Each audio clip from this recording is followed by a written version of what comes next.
Salut et bienvenue sur le podcast S'élever en même temps que son enfant. Je suis Maude, coach certifiée chez Mercredi, mais surtout maman de 3 enfants. Sur ce podcast, je t'aide à conjuguer la bienveillance avec la réalité de ton quotidien de maman. Utiliser ton choix d'une parentalité bienveillante comme un accélérateur de ton propre développement personnel. T'aider à changer de regard sur les situations que tu vis avec ton enfant pour t'en servir, pour grandir et apprendre sur toi. Hey, salut! Je suis contente de te retrouver aujourd'hui pour un nouvel épisode. Un épisode où on va parler du comportement de ton enfant, pourquoi ce comportement qui peut te paraître difficile te fait autant réagir, et surtout, en quoi c'est une bonne nouvelle pour toi. Alors ouais, c'est un peu provoque, mais c'est selon moi une des recettes de la parentalité positive, de permettre le fait de s'élever tout simplement avec son enfant. Alors oui, effectivement, je vais parler des comportements de nos enfants, ceux qui peuvent nous paraître difficiles, et non, les comportements difficiles de nos enfants, ce ne sont pas des obstacles, mais en réalité, c'est plutôt une clé vers notre propre épanouissement. En tant que parent, il est très facile de se sentir désemparé face au comportement de notre enfant, je le sais. Ça peut, comme je l'ai dit, ton enfant peut te paraître difficile à vivre, il peut être épuisant, mais si je te disais que tous ces comportements ne sont pas là par hasard, qu'en réalité, la personnalité de notre enfant, c'est celle-ci, précisément, dont nous avons besoin pour nous évoluer, grandir et nous rapprocher, justement, du bien-être, du sentiment d'être aligné, du bonheur, tout simplement, que l'on peut rechercher. Oui, encore une fois, je sais. Au premier abord, on est d'accord, vraiment, les comportements difficiles de notre enfant, ça ressemble à tout sauf à cela. Mais moi, je te propose, dans cet épisode, de découvrir que le comportement de ton enfant, celui qui te fait tant réagir, c'est en réalité une superbe opportunité pour toi. Finalement, l'enfant que l'on a est celui que l'on mérite. Mériter dans le sens positif, on est bien d'accord. C'est l'enfant qu'on mérite, c'est l'enfant dont on a besoin pour évoluer, nous. C'est vraiment une invitation à travailler sur des aspects de nous-mêmes qu'on a peut-être négligés, qui peuvent nous poser problème aussi dans d'autres sphères de notre vie. C'est pour ça que vraiment je veux que tu puisses comprendre que c'est une chance pour toi, pour atteindre ce nouvel équilibre dans ta vie. J'ai bien conscience que j'ai l'air un peu provocant dans mes propos, mais je vais t'expliquer un petit peu plus en détail. Parce que finalement, le comportement de notre enfant, c'est notre guide vers notre évolution personnelle, vers notre introspection.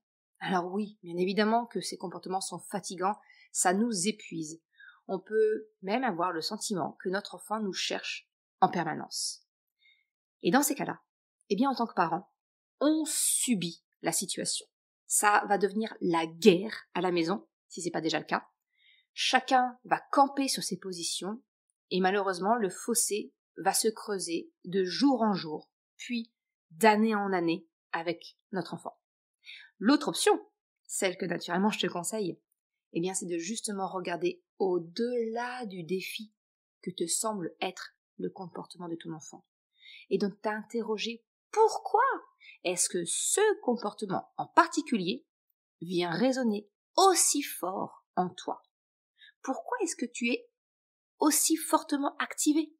Je te l'ai dit, mais je suis intimement persuadée que nous avons les enfants que l'on mérite, dans le sens, les enfants dont on a besoin pour le prochain stade de notre évolution, pour accéder à un mieux-être. Et si je te partage ça, c'est qu'en fait, c'est exactement ce que j'ai vécu, moi, avec ma fille, et c'est ce que je constate depuis, au quotidien, maintenant que j'en ai pris conscience. Alors, je te fais un rapide retour en arrière pour t'expliquer un petit peu comment j'ai eu cette prise de conscience. Comment j'ai découvert que finalement, le comportement de ma fille, ce n'était ni plus ni moins que le miroir de ma propre évolution personnelle.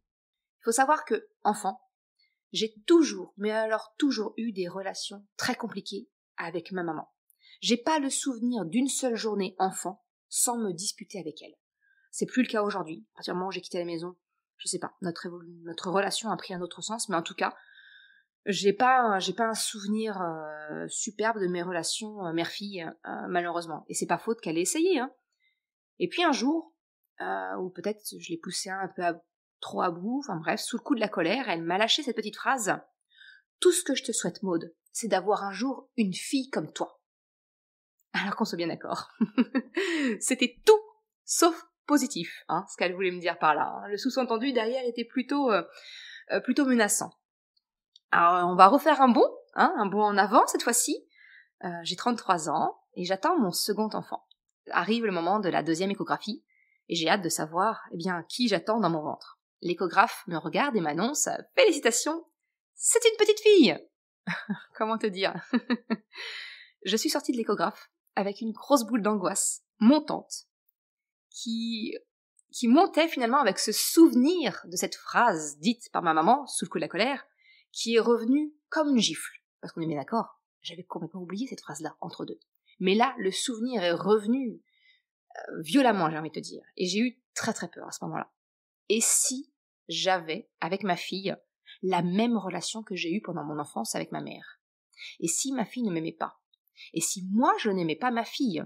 Tu vois, si elle me poussait toujours à bout et que finalement je ne vois que le côté négatif de notre relation. Finalement, j'ai continué la grossesse, bien entendu, regonflée à bloc, avec tous les encouragements de mon mari, en me disant « Mais non, Maude, tu n'es pas ta mère, il n'y a pas de raison, voilà. » Bref, on avance un petit peu dans le temps, tu vois, ma fille a grandi. Et son caractère s'est affirmé. Très tôt. La phase d'affirmation des enfants, tu sais, celle vers 18 mois, 2 ans, a été très, très, très marquée chez ma fille. En la voyant grandir, aucun doute possible, c'est bien ma fille. Et elle a hérité de mon caractère volcanique, le même que j'avais à l'époque, on va dire. J'avais donc le choix. Soit subir nos deux caractères forts, et donc, je le savais d'avance, créer une ambiance épouvantable à la maison, soit comprendre pourquoi est-ce que ma fille me faisait autant sortir de mes gonds. Pourquoi ça me paraissait aussi difficile avec elle en comparaison de son frère. Eh bien, tu sais quoi? Aujourd'hui, je remercie ma maman, le ciel, l'univers, que sais-je encore, de m'avoir donné une fille comme moi. Parce que c'est justement grâce à elle que j'ai autant appris sur moi, sur qui je suis, mes limites, mes valeurs, mes besoins. C'est grâce à ma fille, justement, grâce au miroir qu'elle a pu être, que j'ai autant progressé et que ma vie, sincèrement, est beaucoup plus simple aujourd'hui, beaucoup plus facile à vivre. Alors, je te vends pas du rêve, je vais pas te dire que jamais je m'énerve, que je ne suis plus volcanique, qu'il n'y a plus de disputes chez moi. Non, bien sûr que non. Je vis la vie de monsieur et madame tout le monde. Rien n'est jamais facile, lisse, sinon la vie, elle n'aurait pas de saveur. Bien sûr qu'il y a encore des clashs, et il y en aura d'autres à venir. Mais en réalité, je ne vois plus ma fille, je ne vois plus mes enfants d'une façon générale, comme des problèmes, comme des comportements difficiles. Mais au contraire, je vois mes enfants et leurs réactions, leurs comportements, comme des opportunités d'apprendre sur moi, d'apprendre sur nous et de continuer à construire notre relation. Et c'est exactement cela que je voudrais te partager dans l'épisode d'aujourd'hui. Et finalement, c'est quelque part l'ADN du site merrecredi.com, du podcast que tu es en train d'écouter et de toutes les formations que je te propose sur mon site. Les comportements de ton enfant ne sont pas juste des défis à surmonter. Ils sont très souvent les reflets de ce que tu as probablement besoin de travailler pour toi-même. Par exemple, ça peut être un besoin de perfection, un besoin trop fort de contrôle, la difficulté de lâcher prise, peu importe. Nos enfants, ils savent inconsciemment, très bien, appuyer sur ces boutons précisément. Encore une fois, c'est inconscient et involontaire de leur part, mais finalement, ils viennent nous aider à les identifier et à les dépasser, si on accepte la remise en question. C'est ce dont je t'ai un petit peu parlé dans l'épisode 39 du podcast, ce qu'il se passe en toi quand ton enfant te tient tête, et que je viens compléter aujourd'hui avec ce nouvel épisode. Si on prend, par exemple, j'ai envie de dire, un trait très commun chez nous les mamans, le défi du perfectionnisme. Quand ton enfant ne fait pas les choses correctement, en tout cas que tu juges que ce n'est pas correctement, ça peut te rendre folle, ça peut t'agacer profondément. Et si finalement, cette apparente nonchalance de ton enfant était une invitation à lâcher ce besoin de perfection et à accepter les imperfections de la vie. L'apprentissage du lâcher-prise, justement. Si ton enfant est un enfant avec un caractère affirmé, que certains pourront étiqueter comme têtu ou rebelle, ça peut peut-être activer en toi une forme de résistance. Et bien peut-être que c'est finalement l'occasion d'apprendre à relâcher la pression, à accepter que tout ne peut pas être contrôlé. Tu vois, cette remise en question sur la base du comportement de ton enfant, eh bien c'est exactement ce que je te propose de travailler dans la formation S'élever en même temps que son enfant. Je t'y guide en te proposant de découvrir, par exemple, quels sont les messages contraignants les plus forts chez toi et comment les assouplir. Les messages contraignants, ce sont des injonctions comme ça qu'on va se donner, de faire toujours plaisir aux autres, de faire des efforts, de travailler dur, de se dépêcher, ce genre de choses. Ça, tu vois, c'est dans la formation, il y a un petit test rapide à passer, et moi je te donne les clés pour apprendre à assouplir ces messages contraignants. Et justement, concernant la formation S'élever en même temps que son enfant, au moment où sort l'épisode du podcast, eh bien les portes de la formation vont bientôt réouvrir. Si tu désires en savoir plus, eh bien il te suffit simplement d'aller sur le site merecredi.com, merecredi.com/formation au singulier. Et là, tu tomberas sur des explications de la formation. J'ai envie de te dire, ne rate pas cette chance de transformer la relation avec ton enfant et de vous permettre d'évoluer ensemble vers une vie plus simple et harmonieuse.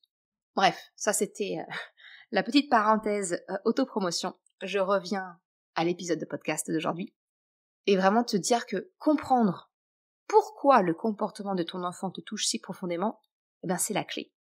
Lorsque ton enfant agit d'une manière qui te fait réagir fortement, je dirais même viscéralement, ça révèle souvent un point sensible en toi. Et c'est pas un hasard si ça vient te toucher autant. C'est parce que ce comportement va venir résonner avec une part de toi qui a besoin peut-être de grandir, de changer, d'évoluer ou d'affirmer tout simplement. Dans tous les cas, ce sera toujours bénéfique pour la relation avec ton enfant, naturellement, mais aussi très probablement dans toutes les autres relations que tu peux avoir. Si je reviens à mon vécu avec ma fille, comprendre pourquoi ses colères, ses réactions me touchaient autant, me faisaient vriller aussi facilement, ça m'a permis d'évoluer. Aujourd'hui, je ne suis plus cette personne volcanique, soupe au lait, impulsive, hyperactive. Non, j'ai au contraire, ça a vraiment été chez moi le point de départ pour me permettre d'apprendre à vivre, comprendre et exprimer mes émotions. Et naturellement, bien sûr que ça a été bénéfique pour la relation avec ma fille, mais aussi, naturellement, avec mes autres enfants. Mais mon mari aussi, d'une manière générale, toutes mes autres interactions sociales, qu'elles soient personnelles ou professionnelles. Savoir vivre et exprimer ses émotions, c'est bénéfique pour n'importe quel échange, même avec la charmante personne dans la voiture qui me fait une queue de poisson, tu vois.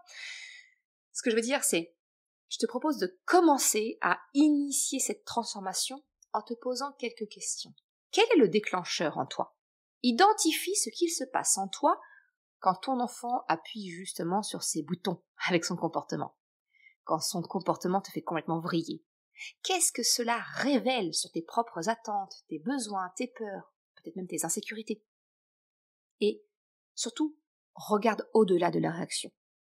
Plutôt que de simplement réagir, essaie de comprendre ce que cette situation te demande de travailler en toi-même.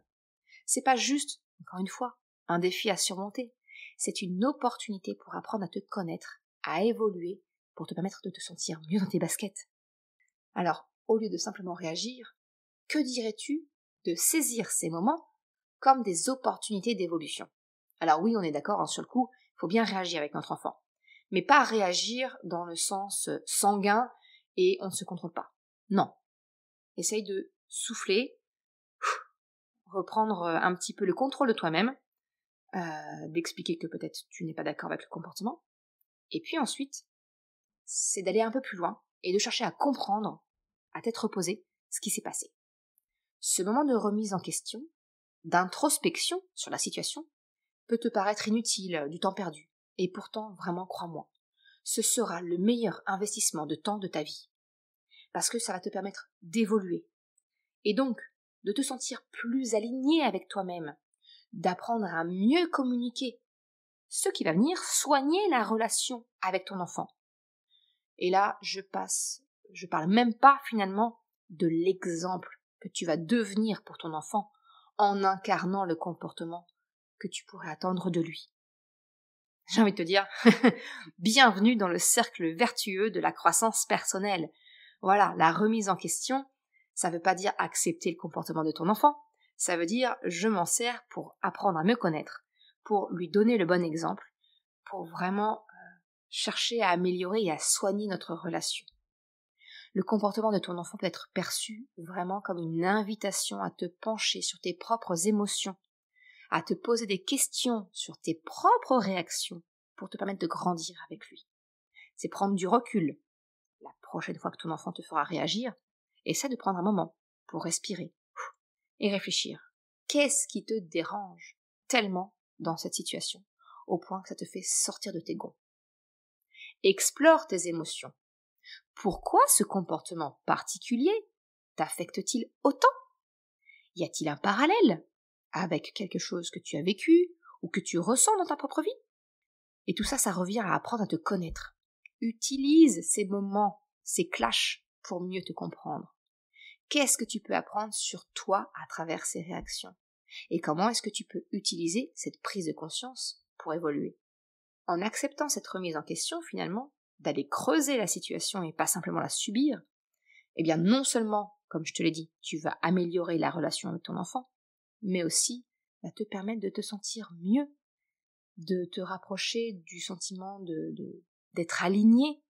Et finalement, se sentir aligné, c'est ça le bien-être, c'est ça le bonheur. Bref, pour terminer cet épisode, je voudrais te rappeler que la réalité, c'est que ton enfant, il n'est pas là pour te rendre la vie difficile, non. Par contre, son comportement peut être une opportunité pour t'aider à devenir la personne que tu aimerais devenir, en apprenant à te connaître. C'est cela, selon moi, s'élever en même temps que son enfant. C'est grandir ensemble, parents et enfants. Ce cheminement n'est pas uniquement le tien, mais c'est aussi celui de ton enfant. Et en évoluant ensemble, vous pouvez créer une dynamique familiale beaucoup plus saine, plus heureuse et plus épanouissante. En tout cas, c'est ce que je vis moi dans mon quotidien, qui encore une fois n'est pas tout rose, c'est pas un long fleuve tranquille, mais c'est aussi ce que je t'accompagne à mettre en place dans mes formations. Et c'est finalement le mot de la fin, c'est tout ce que je te souhaite à toi et à ton enfant. J'espère que ça t'aura donné quelques pistes. Si tu as la moindre question, eh bien n'hésite pas, il suffit de m'écrire Maude, M-A-U-D-E, @merecredi, MERECREDI.com. Je te remercie d'avoir écouté cet épisode jusqu'à la fin. Si tu souhaites soutenir le podcast pour m'encourager à continuer à créer des épisodes, eh bien tu peux le faire sur le site merecredi.com/soutien en me faisant un don libre. Une autre façon de m'encourager et qui est vraiment très efficace, eh bien c'est d'en parler tout simplement autour de toi, de partager le podcast, le site, et si le cœur t'en dit, eh bien c'est également de me laisser un commentaire ou une note sur Apple Podcast, Spotify, quelle que soit la plateforme si elle te le permet. Ça m'aide vraiment à faire connaître le podcast, à diffuser ce message qu'une autre façon de la parentalité est possible. Un grand merci à celles et ceux qui prennent le temps de le faire, mais également ceux qui m'envoient des messages privés. Ça me fait toujours très chaud au cœur. Je te souhaite une excellente journée, après-midi, soirée, quel que soit le moment où tu écoutes, et je te dis à très bientôt pour un nouvel épisode. Ciao!